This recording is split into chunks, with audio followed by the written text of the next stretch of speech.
Hello everybody, Mamoon, and this is on Gadget Talk for Wednesday, 22nd of June, 2022. Obviously didn't record last week because I was pretty lazy. Laziness, obviously, procrastination gets the best of me, and that's pretty annoying, but we got a lot to talk about this week. First of all, Facebook, now Meta, have shown off new prototypes for the VR headsets. We got more details about the Nothing Phone one, including that illustriously well-known basically that those LEDs that sort of are lit behind the phone, which are kind of unique. Along with we might be seeing new AirTags and much more. So without further ado, let's get rolling, shall we? Alrighty, first thing we're going to definitely talk about in today's episode is Meta's VR prototypes. Now, we all know that Meta obviously is in the business of virtual reality headsets.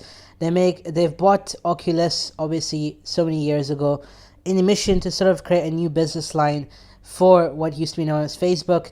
Obviously, they're known for social networking, and obviously that business probably has matured and sort of tapered off, of course, and now they need a new business line, and that is VR and metaverses. Now, we all know that they rebranded from Facebook to Meta, especially for that reason. Now, what we have here is that Mark Zuckerberg, obviously the main head honcho, the CEO of Meta Platforms, along with Meta Reality Labs' chief scientist, Michael Abrash, basically in a video showed off a bunch of prototypes basically of the VR headsets. Now, Meta makes VR headsets, including, obviously because they bought out Oculus, including the Meta Quest 2, hugely popular. A lot of nerds, a lot of gadget lovers out there will know that.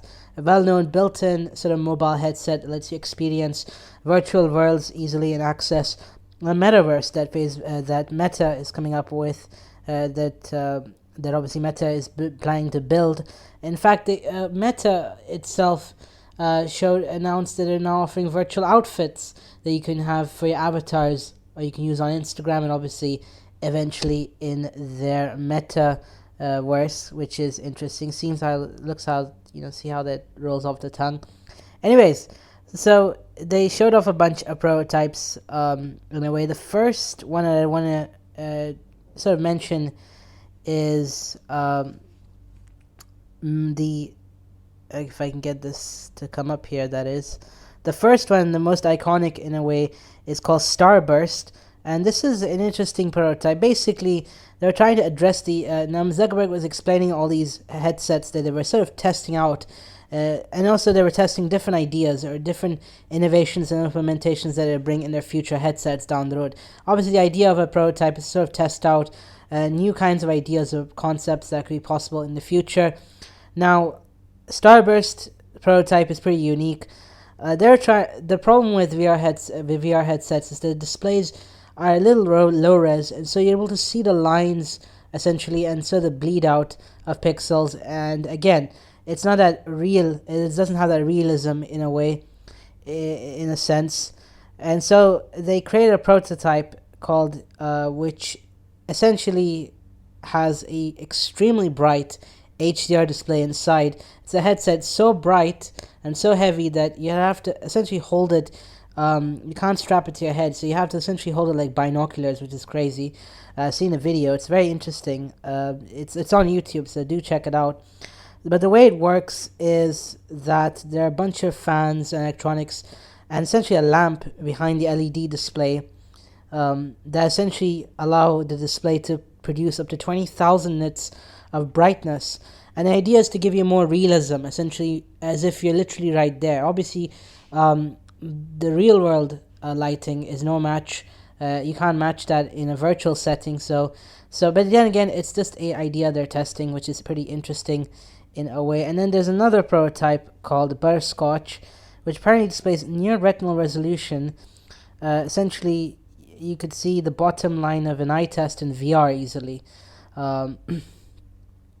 And in our prototype, they had to cut the field of view of the Oculus Quest 2, now the Meta Quest 2, in half. So from the curve it has to something a little more regular, allowing it that extremely high resolution. Again, almost like real life, which is what's the key here, in a sense. So that's pretty interesting.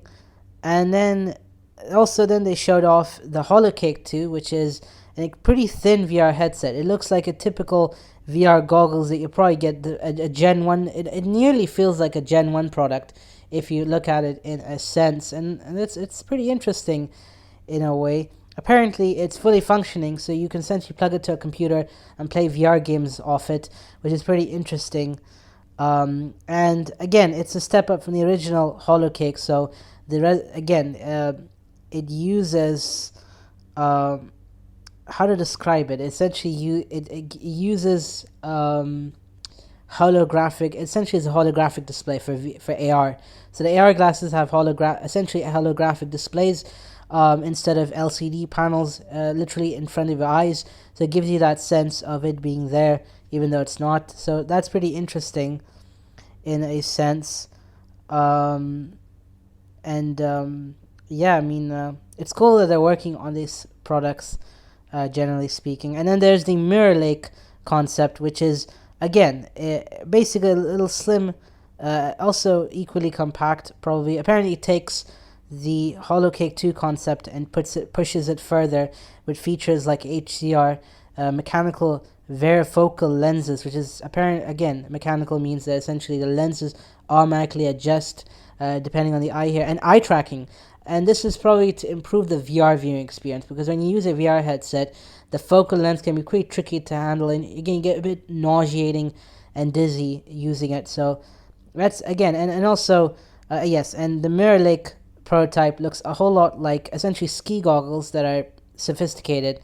And again, it has LCD displays with laser backlights, and this is, I'm reading it off an article from Gadget. So again, it's pretty interesting, right, in a way. And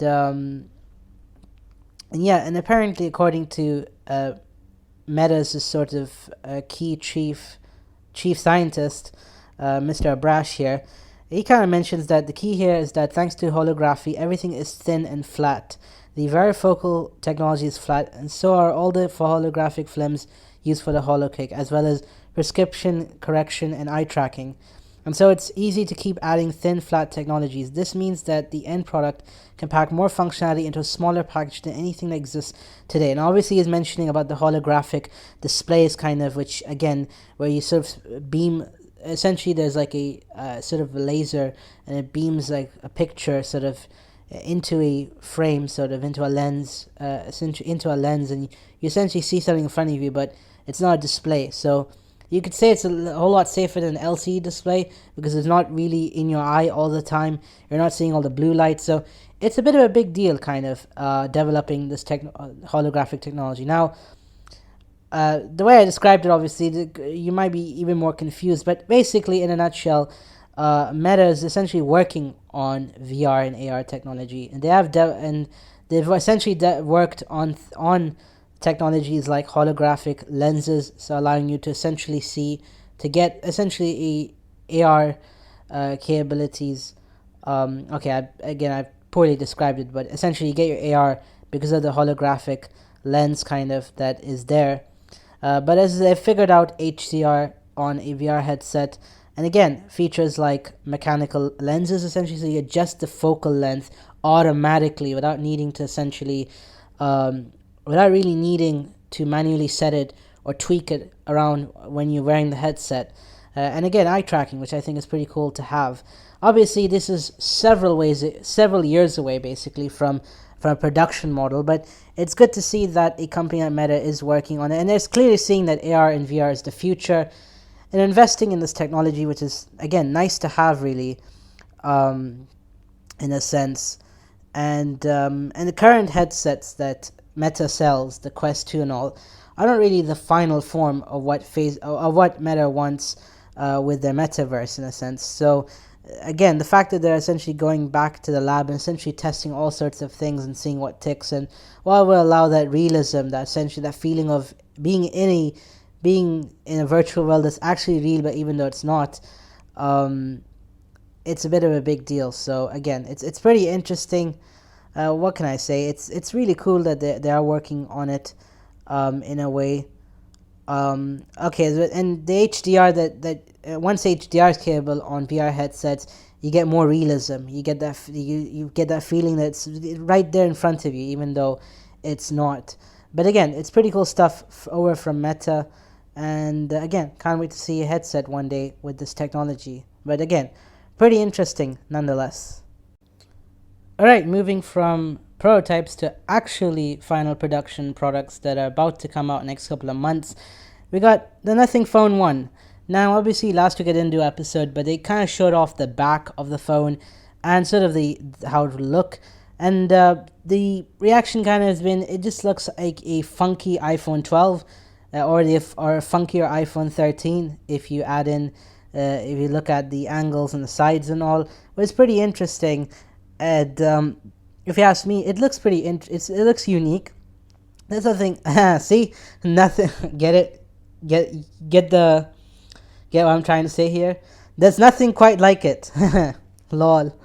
I mean, fair play to Carl Pei. He's trying to essentially offer a unique product, and that's another piece of technology, a uniquely designed device. Now, we've gotten basically a further look on the Nothing Phone 1. When we don't know the performance or the camera on it, we'll have to wait till July 12th when the event happens. But MKBHD posted a video about the Nothing Phone 1, where he sort of showed off the back, the back of the phone, which is essentially lit uniquely. So when you're, for example, when you're charging the phone, you get a little indicator at the LED indicator, and it's and I remember correctly, it's like 200 LEDs kind of put together around the back of the phone.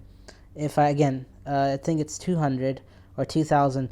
Again, I'll link MKBHD's video in the show notes, so you can go check it out if you have the time. It's pretty interesting. Going into further detail, he doesn't show up. It doesn't mention the hardware or any other, or the inside of the phone or the UI. But we'll have to wait till next month. Then we get to get a look of the whole phone inside out. But again, focusing on what is basically the back, the back LED, the LED back that you have essentially, sort of apparently is quite bright, that you can essentially use as a flashlight for the camera, which is pretty cool.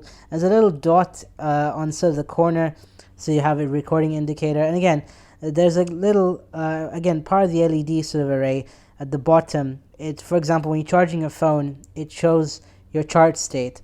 That's pretty cool. When you wirelessly charge the Nothing Phone 1, or obviously reverse wireless charge it, the middle array the middle sort of what do you call it, sort of the LEDs that essentially are around the Qi charging coil light up, which is pretty cool in a way. Nothing calls it the Glyph interface, which is a pretty interesting name. Again, the back of the phone is supposed to evoke sense of the phone being nothing, kind of being transparent. Obviously, it is well designed, being transparent. They sort of have hidden a whole lot of things inside, being given again that Nothing is going for sort of the transparent aesthetic, the clear back aesthetic, which is pretty interesting. But yeah, you can even because Nothing has a UI sort of, you can program it to do a whole bunch of things. It can send a light up when there's notifications or a call or incoming text or incoming call, and essentially lights up. So that's pretty cool. And again, it has a bit of a personality in a way. And interestingly, you have the front of the phone, and then obviously the MKG's video shows off the settings, and obviously incidentally shows off the display. And this is a normal display with a little cutout for selfie camera at the top, left aligned apparently, and a flat display. And just a symmetrical bezel apparently. So that's pretty cool in a way. It's just like a normal phone again. It's basically like a funky iPhone 12. Again, nothing quite like it. It's a pretty interesting phone in a way. I mean, the back, it doesn't have anything doesn't have anything fancy. It's just nothing but clear back, which is pretty interesting in a way. So I kind of understand what they're going for. Probably they're trying to make a splash and kind of, make something unique, make a uniquely designed phone, especially for the first iteration. Down the road, probably the Nothing Phone 3 will probably be nothing like it. Get it? I'm sorry, I gotta start with the puns of nothing. It's just funny, but yeah. We're getting again as we're moving over to the launch on July 12th. We're getting more and more information about what this phone really will be. But again, I would say it'd be nothing but, hopefully, it'd be nothing but incredible in a way. I'm sorry, I gotta start with the nothing references. It's just the naming is genius. Like again, Carl Payne has striked it here. I don't know why. It just rolls off the tongue smoothly. Oh well. What do I think of the Glyph? The Glyph is cool. I think it's a unique personality. I'm sorry, I'll have to say this again, but nothing quite like it. Okay, so that's a fact. Yeah, I think it just gives a unique personality, a unique touch to the phone because there's so many phones out there and they all look nearly the same. The camera cutout is the real difference in a way, in the texture, but when you look in the inside, it's almost nearly the identical hardware, especially on the Android side. You have nearly similar processors, nearly similar spec sheets, and so I think they're trying to sort of stand out and be nothing but incredible, in a way. So that's pretty interesting. And again, I can't stop myself from the puns. Really, it's just what can I say? It's an extraordinary phone. Let's just say that. If I probably at the risk of sounding like Sir David Attenborough, it's an extraordinary phone nonetheless.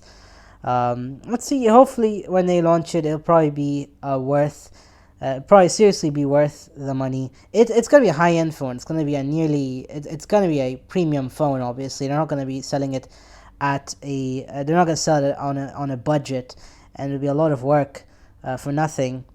Interestingly, speaking of the Nothing Phone 1, obviously Carpe has mentioned that they're going to obviously release a limited edition, essentially a first run of phones, kind of. And now we know more details. So Nothing has announced that they're going to be launching the Phone 1 obviously next month. But if you want to get the first 100 units of the phone, you can do that through StockX. So on StockX, you can place a bid starting from $156, and it goes up to $1,000, and no matter how much, depending on how much you want to spend, kind of, and you basically can get a 1 of 100 sort of first run Nothing Phone 1, which I think is pretty cool in a way. And just so you know, the glyph at the back is going to be on all Nothing phones, so that's on all the Nothing Phone 1 models that are going to come out, so that's something to keep in mind. Weirdly enough, it says, and if you're living in the US, you have to keep this in mind, and this is a warning on the StockX page listing for this phone. Nothing Phone 1 is not fully supported in North America, so that kind of means that certain providers will not be supported, so do check, obviously. It kind of, again, some think it's a spiritual successor to the OnePlus phones, but I obviously tell you this is a totally different phone in of itself, so again, it's pretty interesting nonetheless. And we're going to talk about phones, kind of. So, in the next couple of months, the new Galaxy Foldables are going to come out. And, interestingly, we've gotten leaks already. Not leaks of the Fold. We're getting leaks left and right about the new Galaxy Foldable devices. The Z Fold 4 is going to be coming out. Now, we know it's going to be hopefully expected, according to a lot of sources, unveiled on August 10th. I promise the sources are not, trust me, bro, okay? Just so you know. So we could see an Galaxy Unpacked on Samsung Unpacked on August the 10th, and we'll hopefully see the new foldables. Interestingly, now one detail we're getting to know basically from leaks is that the Z Fold 4 will apparently be will have a 6:5 aspect ratio. That's weird. Usually it's 6.2 by 5. So typical phone aspect ratio, the ideally good one would be 21:9, which is ultra wide. It gives you a tall display. Here you have 6.2 by 5 on the Z Fold 3. The Fold 4, on the other hand, will have a 6:5 aspect ratio. Again, and then the outer display, when you fold it in half, basically will give you a 23:9 aspect ratio compared to the currently standard 24:5:9 on the Fold 3, the current one, and the upcoming one will be different. Interestingly, in what looks to be pictures of the creases of both foldables, it looks like as if someone put some bed sheets and like a hole in the middle, to show the difference in crease. Basically, it's hard to describe without showing you the image, but based on the photos, the Fold 3 on your on the left side essentially has like a more visible, a kind of rounder crease, and on the right hand side, the Fold 4 has like a slightly reduced, slightly less visible crease, kind of. It's still there, but it's a bit more flatter. It's not too curvy. It's so hard to describe it. Again, and also we don't know if it actually is a display, kind of, and see the hinges. To be honest with you, I did actually saw the Z Fold and Z Flip 3 on display. And it was like, I think it was December last year, probably. That was probably when I came back to Bahrain, kind of. I walked into a Samsung store, so these were on display, sort of. And honestly, I tell you, the creases are not that visible, or honestly, you shouldn't be bothered with the crease. It's not going to be a deal breaker, in a way. It's not too extreme. It's not that bad, kind of. It's a little better, but it's a little visible. You still feel that sort of layer, kind of, because again, the crease essentially is sort of display sort of curving, because there's a gap between the display and the hinges, and so it's not that bad. I mean, to be honest, if you honestly don't put much focus or attention, you're not going to notice it really. But on the Z Fold 4, straight out of the gate, this is kind of how the crease will be from the get-go, so it'll be a little better, sort of. But then again, on the other hand, the aspect ratio is interesting. So in the end, you essentially get a wider and shorter Fold 4, which is interesting in a way. Someone in the comments in the this is posted on GSM Arena. Obviously, he's quoting leakers. And one of the commenters wrote, "The photo leak is this bedsheet. Imagine weird." I honestly thought the same. Lol, how funny. So that's pretty interesting in a way. So that's something to keep in mind. On the other hand, we have another rumor. This was from last week, sort of, and I read this in a newsletter.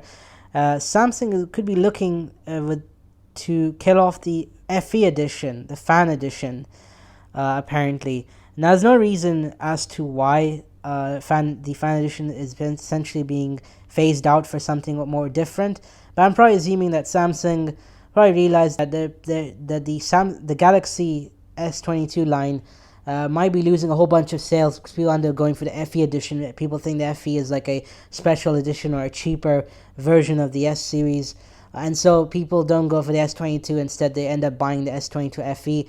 And that's probably the case for me. If I were to go and try to buy a Samsung phone today, aside from the A series, there's also the S22 FE.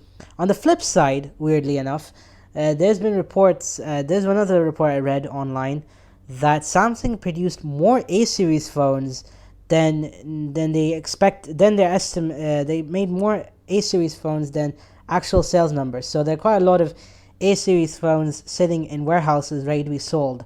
So I'm probably assuming Samsung is probably looking at the current condition, and as I said, they're realizing that the A series is not moving as many units as say the S20 or S21 FE, or probably the S22 FE, if that is going to come out. We don't know about the S22 FE. I don't think it's going to come out. I think they're probably going to make a much nicer A series phone.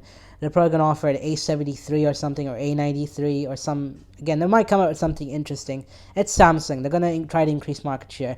The M series is very popular, I've seen, and so is the A series. So they're going to, and also the A series is like in a tough spot, because the Fold, the Z, and the S series is popular on one end for premium buyers. The A series is kind of there, but some mid-range phone buyers will go for it, but the rest are kind of going for other brands. So I think Samsung wants to sort of essentially spruce up the A series lineup, so they're going to discontinue the FE edition, the fan edition phones. But well, that's pretty interesting development. And again, this is according to Sam Mobile. So again, because they spoke to a lot of sources. Hopefully not Trust Me Bro. Again, multiple sources spoke anonymously to Sam Mobile. But then again, there's no exact reason, but again, I think it's just the fact that they probably want to release more A series phones, or they want more people to buy A series phones, generally speaking. So that's probably important in a way. So again, this is a pretty interesting development nonetheless. Alright, so if you use Telegram, this is going to be interesting. And if you ever, again, Telegram is a pretty good messaging app. I obviously personally don't use it because it doesn't work on my phone in a way. My younger sister does use it for to talk to some folks, so that's pretty interesting. I mean, Telegram is incredibly popular. It's probably second popular to WhatsApp in a way. 700 million people have downloaded and used Telegram, which is pretty interesting. And now, obviously, it's a popular app, but obviously it costs a lot of money to run Telegram. So now they're offering a premium service. No, it is not a scam. It is not some virus. This is a real new feature that Telegram is bringing to the table. It's obviously their founder announced, Pavel Durov, the founder of Vikonite, which is a very popular Russian social media site, and then he made Telegram, which is very popular. It's in Russia and Ukraine, and obviously it's encrypted, which is what makes it popular. And obviously it is quite easy to use. It again, it's quite popular in half of the world. Or the other half of the world uses WhatsApp, and probably like 20% of the world uses SMS. That's probably all Americans. Sorry, if you live in America, I mean, I don't want to generalize it, but y'all use SMS. I don't understand. Maybe it's just that it's bundled for free, I assume, so you don't really need WhatsApp or Telegram. But for the rest of the world, SMS is expensive, impractical, and Telegram and WhatsApp work on all devices, and it's popular. Okay, that's what it is. But Telegram is very popular in a sense, and obviously it's remained free for a very long time, and now they don't want to move into a paywall or charge a 99-cent service fee that like WhatsApp used to do back in the good old days. If you remember the 99 cents yearly, if you remember the 99-cent yearly service fee, you're a very old person now. I'm just saying, okay? You've clearly been here for a long time. Anyways, so now Telegram is now offering a subscription service, basically a bump up from the free tier. So what do you get with Telegram Premium? And this is a real subscription that you can actually pay for $5 a month, for $5 a month overall. So you'd be able to pay it through the App Store or Google Play, and obviously through a debit or credit card. So that's how it would be.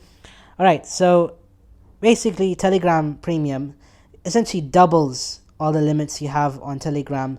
So for example, you can now send 4 gigabytes of up to 4 gigabytes of files generally. So that's, again, you can now send to users files up to 4 gigabytes, and those who have the free tier the regular free tier can access those, but they cannot upload up to 4 gigabytes.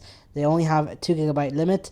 But if you're a premium user, you get 4 gigabyte limit, because obviously it takes more server capacity. Along with that, you essentially get fastest possible download speeds. So you're not going to be capped on the free tier. You'll be given a priority when downloading files. You can follow up to 1,000 Telegram channels, so that's pretty cool. You can pin up to 10 chats, 20 t.me public reserve t.me public links, up to 20 of them, over 400 favorite GIFs or GIFs. You can set up to 10 stickers. So basically, double what you get for free with regular Telegram. Along with that, you'll be able to get longer bio, a much longer biograph of your profile bio. So that's pretty cool. You can add links, and also you can animate. You get animated profile videos. So that's pretty interesting. You can even convert voice messages to text and send that text to anyone. So that's pretty interesting instead of sending a voice note. You get special stickers and reactions because you're a premium subscriber. You know, you paid for it, so oh well. Along with that, you could set Telegram to always open a custom folder with all your favorite conversations in a way. So that's pretty cool, as I said. And you can automatically archive and mute new conversations that you don't get on the free tier. On top of that, you won't get any ads in public channels. Pretty interesting, if you ask me. All right, so that's pretty cool. As if you use Telegram, you're gonna love it. Essentially, you'll essentially get double your limits. Basically, will be doubled from what they are currently. You won't get ads. You'll be able to essentially take your voice notes and switch them to text, essentially, and transcript them and send them. Basically, you copy and paste them into any chat right then and there. So that's pretty awesome. And premium stickers, all that for $5 to $6 a month, depending on where you live in the world. It would be as cheap as $4 potentially. So that's pretty interesting in a way. We're getting a lot for our money, in a way. $5 to $6 a month. So that's pretty interesting. I'm sure they're obviously keeping the prices quite variable from region to region. So say you're in Russia, it's like $2, and say you're like if you're in the UK, it'd be $5. So that's pretty interesting, in a way. It is pretty interesting, what you're getting here. You essentially get this is basically uh, this is basically this is for the power users. So if you use Telegram all day long and always, you call people on Telegram, you message your friends, all your buddies have friends groups on it and all that kind of stuff, your family's on it, use it all the time, you send files. What I do know is people basically send entire movies, kind of. So they, if they've already torrented a movie illegally, they essentially send the file to their buddies over Telegram, because you can send files up to 2 GB generally. So it's quite popular for file sharing, apparently. So you can get up to 4 GB of download limit. So that's pretty awesome. So if you're a power user of Telegram, you're gonna love premium. It's $5 a month. So as I said, if you're willing to spend that kind of money to cut out ads, to get to be able to send 4 GB of files max to anyone, it's probably worth it in that sense. I don't use Telegram, but again, this is a good service for the power users, generally. So and also, as I said, Telegram needs to kind of pay the bills and pay for all those servers. They can't run it for free forever. What I do know, they run ads on public channels. Public channels are basically like social Twitter pages, so they have updates and posts. And you click on it, and you essentially get a timeline of posts, like a Twitter page. So they run ads in between. That makes sense. So the premium tier basically cuts that out. So that's pretty cool. Probably a good deal. I would say it's a good deal if you use Telegram quite a lot and you know what you get with your money. It's pretty interesting. So yeah. So if you're into Telegram, you're a power user, definitely check it out. Again, do check it out. It'd be pretty interesting, in a way. I mean, it's a cool subscription service for a very popular app. So yeah, it's pretty interesting nonetheless.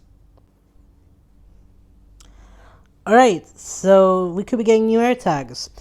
Ming Chi Ko, very famous analyst, obviously well-known analyst for Apple generally, at TF Securities kind of, tweeted out a few days ago, AirTag, which has not received much attention, has gradually grown in shipments since its release. Shipment estimations of AirTags reach about 20 million and 35 million units in 2021 and 2022 respectively. If AirTag shipments continue to grow, I believe Apple will develop the second generation. Basically, his point is that AirTags have kind of been one of those products that Apple did release, but obviously has not been to big fanfare, like say a new iPhone or again like the Apple Watch. But again, it's been shipped in huge quantities, kind of. And again, apparently, if AirTag shipments reach a new high, basically like 50 million AirTags are sold and shipped, Apple would probably release a second gen, in a way, which is pretty interesting if you ask me, to an extent. And this is what he tweeted a few days ago. So this is a pretty interesting development. There isn't much to add to it, but an interesting point that he's added about AirTag shipments growing. I mean, AirTags are quite popular for essentially for tracking objects, and as I said, for making sure you don't lose your keys or your bags or anything like that. It's quite popular in that sense of the word. But AirTags have received negative publicity. I think more negative publicity than any Apple product in recent memory. I don't think there's been an Apple product that's been so negatively covered by the press, or has been given such a massive slack in a way, that's caused so much harm and has gotten so much negative publicity. So I think Apple's might be working on a new generation of AirTags. But again, I would probably suspect that they are looking at certain things before they offer a second gen, I'm sure. I'm sure they're trying to tackle the problem of, obviously, AirTags and their wrong uses, kind of, for stalking people, for essentially seeing where cars go and then those cars getting stolen. interestingly, but they're quite popular, and that probably means that they're gonna hopefully offer them. They might release a new version down the road, which is interesting. Again, I got nothing to add, but it's a pretty interesting product from Apple. It's quite utilitarian in a way, but yeah, but it's also popular. It's affordable for a lot of iPhone users. I think a 4 pack is $50, so you can never go wrong with that in a way. And again, I think more people buy it, then they'll probably offer a better version of the AirTag, which would be more accurate. It probably stops the stalking features. It maybe Apple does the effort of presetting it up. So when you order it online, it linked to your Apple ID, and then when it's shipped to your door, you essentially just pull a tag and pull off the little tape on the AirTag, and it literally is just yours. You cannot set it to another device, and but part of me thinks that it's going to be a whole while. It's going to be a couple of years before they release the second gen of the AirTags. I think you have the stalking issues and the theft problems that you got with the AirTags, which is tough in a way. So they'll probably work on that end probably, and then again, what else is there to add with the AirTags? I think what more likely would be another variant, one that essentially is card sized. That'd be great to have, of course. An AirTag that essentially is card sized. It's rechargeable potentially, so you can just pop it into a wallet or stick it in a bag, and off it goes. You don't have to get another sort of adapter or accessory to sort of connect it to a bag or a wallet. That could be interesting. But then again, it'll be a long while before we see a second gen AirTag, that is. So, again, it's pretty. So, again, it'll be a while. And finally, 12 South has come out with a brand new product, the Hi-Rise 3. And that's our Gadget of the Week. That's a new segment we're going to be doing every single week. There's a new piece of tech that comes out. We're going to talk about it quite briefly before we end the show. And our Gadget of the Week is the Hi-Rise 3, which is pretty cool. It's a wireless charging stand, and obviously 12 South is known for making Apple accessories, which is pretty cool. Goes well with your iPhone. The Hi-Rise 3 goes well with your iPhone, AirPods, and Apple Watch. So you essentially get an Apple Watch charger, a wireless charger for your iPhone and your Apple Watch. So you have a magnetic charger where the iPhone goes instead of MagSafe, so that's a thing. And that charges at 7.5 watts. Then you got a 3-watt Apple Watch charger and then a 5-watt base wireless charger. So you could charge all your Apple gear in one go, your AirPods, your iPhone, and your Apple Watch. And it's pretty cool in a way. You will need a 20-watt USB-C adapter. So if you have a 20-watt USB-C plug and a USB-C charging cable, then you're good to go right there in a way. So that's convenient. And again, it's got a sleek design, so as it is with 12 South products, and it goes well with your nightstand or your desk. So it's definitely worth checking out.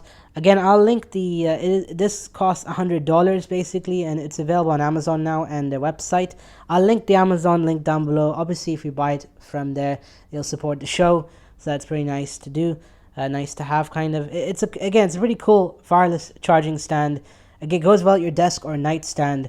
And again, if you want to check, again, I'll have the Amazon link in the show notes, so you can go check it out afterwards. It's a really cool stand for $100. Doesn't do MagSafe, unfortunately, so that's definitely something to keep in mind if you use your iPhone. If you use MagSafe, on the other hand, so that's pretty interesting in a way. Though the Apple Watch part is pretty interesting in a way. It's awkwardly behind the iPhone, so you'll have to work with that, of course. So that's a bit of a bummer. But yeah, it doesn't have MagSafe. So this could be a deal breaker if you have an iPhone 12 or iPhone 13, because you can do MagSafe on those iPhones in a way. There's a Belkin made wireless charger, but that's like $150. This one's $100. So to charge 3 different devices at once. So that's pretty interesting in a way. As I said, so if you want a really cool wireless charger, do check this one out. Again, it's in the show notes, so if you want to buy it.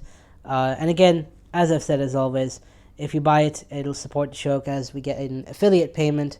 We get a commission when you buy anything off Amazon. So yeah, that leads us to the end of the show. What do you think of everything you've heard today? Let me know. I'm on Instagram, Twitter, and TikTok at Syed_Mamoon99. Follow me there if you can. And obviously send me a message if you have any thoughts about the show. Obviously, you can send your thoughts on the email address in the show notes if you want to. Leave a review on Apple Podcast. That's obviously the best way to sort of bump the show up on Apple in a way. And also, as I said, subscribe so you don't miss another episode. And again, share this to your friends and family. That'll definitely help. And with that said, where we are, with that said, that is the end of the episode. Yeah. Thank you for watching. Thank you for listening. I was about to say thank you for watching, and this is not a YouTube video. Oh well. Thank you for listening. And yeah, till next week, this is your boy Mamoon signing out. Wherever you are, whatever you're up to, have an incredible day. Alright? Ciao.